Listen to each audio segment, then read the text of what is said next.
A report by the nonprofit Common Sense Media found that when it comes to kids' media, 6 in 10 parents say what their child consumes has prompted conversations about diversity.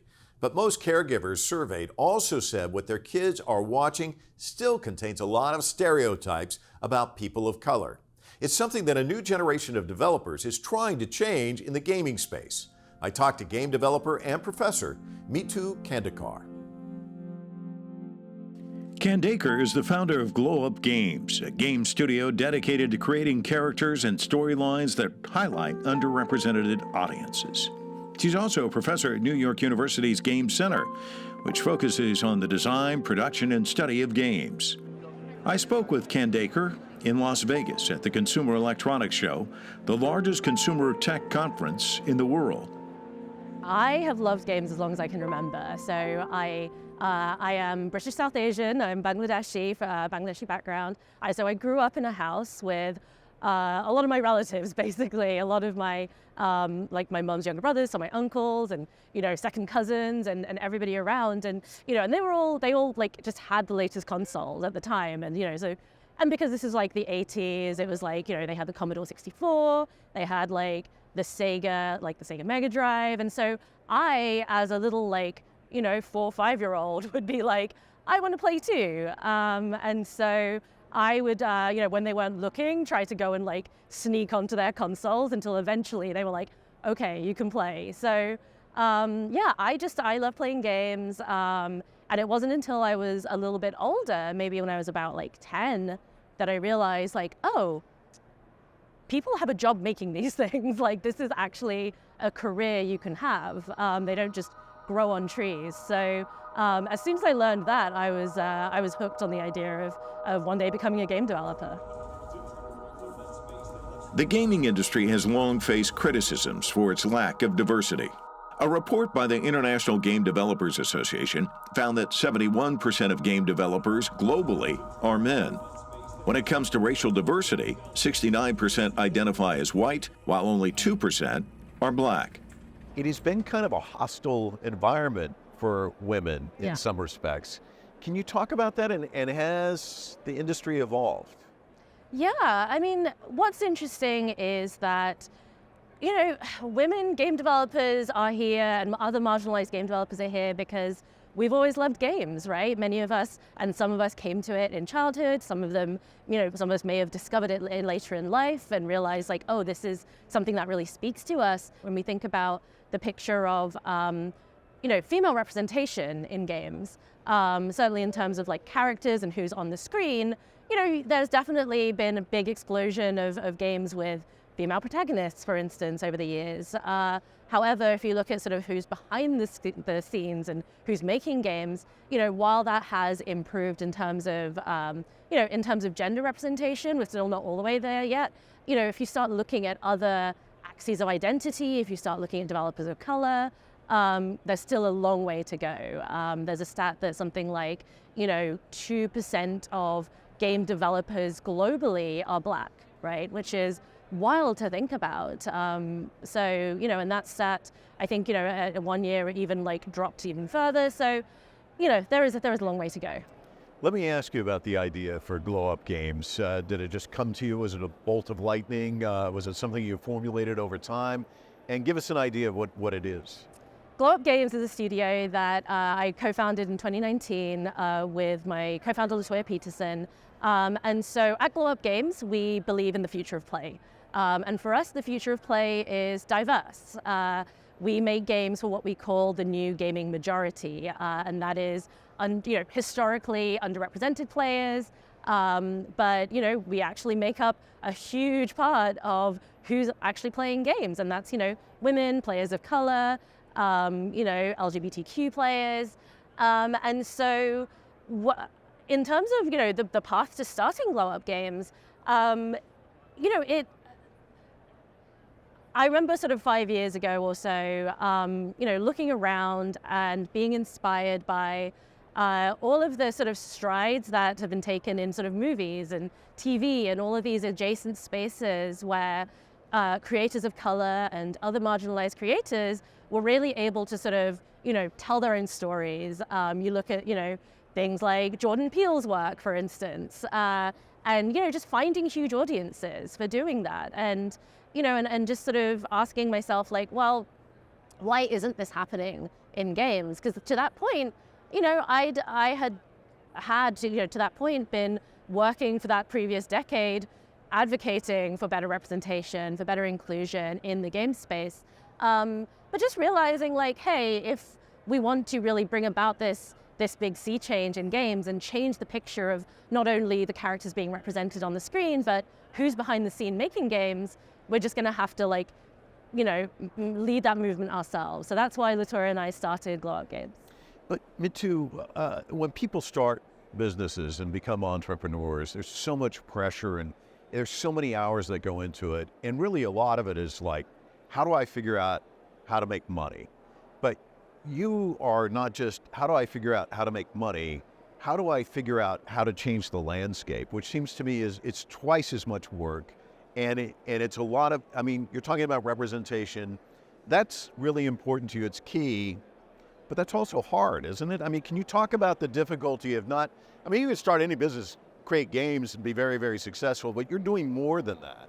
Yeah, and I mean, those things are related, right? There is a natural argument that if you bring in more voices and allow more players to really see themselves in games, and just create new types of games with, new types of gameplay, new types of stories, that's going to bring in more players. That's going to evangelize players who are already here and playing games. So that's really, how we've sort of come at it. But it is hard, definitely, because you're coming up against, challenges with things like, the funding landscape, and, you can get into all kinds of things around, the amount of like venture capital that's assigned to women, let alone women of color. And that's definitely been a challenge for us. We've raised to date around 1.5 million in seed, pre-seed funding, which, we realize that allowed us to cross that milestone of we're the first ever all women of color founded games company, or one of the first ever all women of color founded games company to have raised over $1 million in venture capital, which is wild, right? Because it's a great and significant milestone, but that's also nothing compared to the amount of games funding out there. So it's been a difficult journey for sure, but we are absolutely dedicated to the mission because we know it's important. We know that for people that we work with, for people who want to work with us, for people who played our games, we know that what we're doing is important.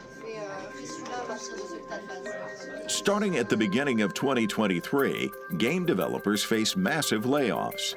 Many developers believe a major reason was pandemic-related. With more people playing during lockdown, studios inflated their staffs, but revenues could not keep up. According to a survey by the Game Developers Conference, about 1 in 3 developers said they were directly or indirectly affected by job losses. I've got to ask you, there's layoffs in the industry. It just seems like such a tough environment. Can you talk a little bit about that?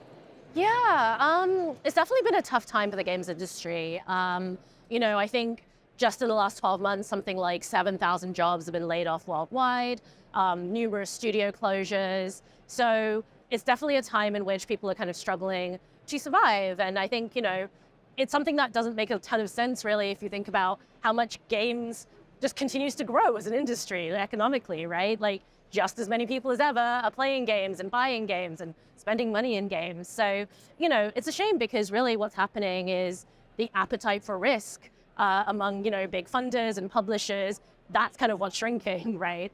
So I think it's just really important for, for us, for example, at Glow Up, we're doing everything we can to, just continue struggling on and doing the work we do because we know that it's more important than ever right now, in which, in times like this, it's often marginalized voices that get cut out first. So yeah, that's kind of what's going on right now. And it's tough on 2 levels. Your efforts to raise more capital to keep the business going, but also as a professor to encourage the kids, this is a great industry to get into, right? Yeah, I mean, that's absolutely right. It's harder than ever for people to find jobs right now. It's an incredibly competitive market because people who've been working in the space for many, many years are, also looking for work and competing against people who, don't have as much experience right now. So, one of the things I say to my students, like one of the great things about, being somebody who understands game design and development is that it is a set of skills that allows you to work in a number of spaces, right? If you're a game designer, you're somebody who can think about how do I design experiences writ large? Like you're somebody who can think about, just that certain kind of design.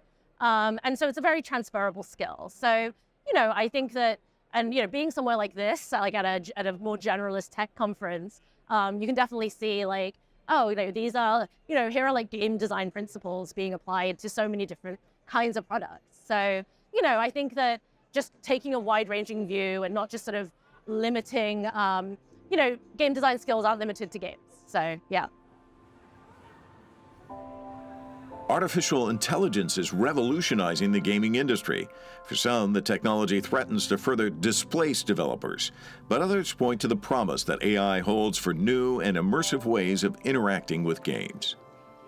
If you walk around here, it appears to me the future's already here. I mean, has it kind of developed the way you thought it would? Because, I mean, you were already thinking about it long before the rest of us were. What do you think about when you walk through here? There's so much about AI and VR. Yeah, it's been fascinating as somebody who has, so I have a background in games and AI, and especially for years, I've been thinking about what does it mean to interact with game characters and have them feel more like real conversations and more like real people, and what does that, how do we get to that kind of interesting emotional depth with characters that we interact with? So it's been really interesting seeing like just this kind of explosion of interest in that area because of things like ChatGPT in the past couple of years. It's interesting. So I've done a bunch of consulting in sort of, games and AI. I also was part of a startup like in looking at that area. So I think just in terms of the work that's happening now, it's interesting because some of it gets into, it's a controversial area in some ways as we look at sort of, publishers and other sort of, like big game sort of corporations making the decision to like, okay, like how do we integrate AI and like use AI tools, use generative AI? Is it in a way where it's like replacing writers? Is it in a way where it's actually just augmenting the work that people are able to do? Which is, I think, it's a hot topic. I think that AI absolutely has the ability to just be like a really interesting kind of assistive tool for game developers, especially us kind of smaller studios where, we have fewer resources to work with, but we want to create these kind of, just big, like we want to create these more kind of in-depth kind of experiences where players are able to sort of, just keep engaging with the game and not necessarily like run out of content and things like that. I feel like there's two camps. They're the F camps. There's the camp about AI, I'm really frightened. All these terrible things could happen. And I feel like you're in the other camp, which is futuristic. Wow, it can augment, it can do all these great things. How do we balance that? And do you think about that much? Yeah, I mean, I actually, this is a big topic, obviously. I very much subscribe to this kind of, like sort of this path between those two camps almost where, I think there is, if we think about it carefully, if we design these things carefully, there is a path where AI can help us do our jobs and help us unlock things that we just weren't able to do previously. And that's in terms of like developing new types of games, developing new sort of just patterns of play, rather than like replacing us in any kind of way. So I think it's going to take some sort of careful work and advocacy, I think, to get there. But I think it can be done. Glow Up Games says its mission is to create stories centered on Black and brown joy. The studio produces original stories and partners with others, such as the HBO series Insecure and the Niantic Black Developers Program. One thing you are not is Insecure, but you did have a partnership with HBO and the TV show Insecure. Can you talk about how that came together and how important that was? Yeah, absolutely. So yes, we worked on the official tie-in game for the HBO TV show Insecure, created by Issa Rae, who, when I say that we were inspired by the creators working to tell diverse stories in TV and film, Issa Rae absolutely represents that kind of movement. Like, she is an absolute powerhouse, and so we decided that this is something that is really important to us. Like, we love the show, we loved her work. And so for us, it was an opportunity to, just start telling the kinds of stories that we want to tell. And so, and the other thing as well, a big component of the game sort of roots itself in sort of rap composition, in hip hop, because one of the things in the TV show is that, Issa Rae's character will rap at herself in the mirror to hype herself up. And so we were sort of thinking like, okay, well, actually rap and hip hop and, rap composition especially hasn't really been represented in games historically. Like, and why is that? Well, why that is because of the very sort of narrow cultural lenses through which games have historically been made, and the very narrow set of cultural interests that have been represented. So for us at Glow Up Games, like, a big part of what we're doing is very much inventing new forms of gameplay. And for us, one of those big areas is around games about rap and hip hop. If you think about hip hop, it's like absolutely huge global industry. Every country has its own huge rap scene now, and its own like popular rappers. And yet you're not seeing that being represented in games. So one of the things that we're really focusing on now as we move forward is the how do we invent this whole new genre of kind of games about rap and hip hop and the culture around that. One final question. I know you're a professor now. You undoubtedly have young women students in there who are just as inspired and excited about this, but there's a difference. They come into your classroom, and I'm certain when you went into classrooms, you didn't see people like yourself standing in there in front of them. What do you mean to them? What have they said to you about your efforts, and how does that inspire you further? Yeah, so yes, my other hat that I wear is I'm an associate professor of game design at NYU, New York University's Game Center. And yeah, you're absolutely right. When I was coming up, I didn't see people that looked like me. And I think for me at the time, that just made me want to work that little bit harder to break down those barriers, to kind of, almost, being fueled by like, well, why aren't I being allowed in these spaces? And a lot of my career has just been about, showing up in spaces where I'm not necessarily wanted and just being there anyway. But, I think that there is a big shift that happens when you sort of shift from that idea of like, okay, like I've got to break down these barriers to just being able to sort of see other people who look like you and other people, whether it's other women, other people of color, other women of color, and just realizing like, oh, you're actually a part of a community, right? Like, you can sort of take this breath and realize like, I can sort of tell my own stories. I can feel seen. I can exist in this space, and this is a space that can be for me. And I think that, for me, I want to, it's important to me to sort of create that space for my students, for people that I mentor, for just other, just other younger game developers coming up. And it does mean a lot when I see them go on to like tell, to make games which are about their specific stories. And, I think it's a beautiful thing. I think that there's, just more and more games being made that we couldn't have imagined being made like a decade ago or 15 years ago. And, and I think just games are going to just continue in that fashion. And it's going to be exciting to see the landscape 10 and 15 years out, not just because of your contributions, but because of your students as well. Thank you so much. A great conversation, great getting to know you. Thank and you. Keep moving into those spaces because you're doing a great job. Thank you.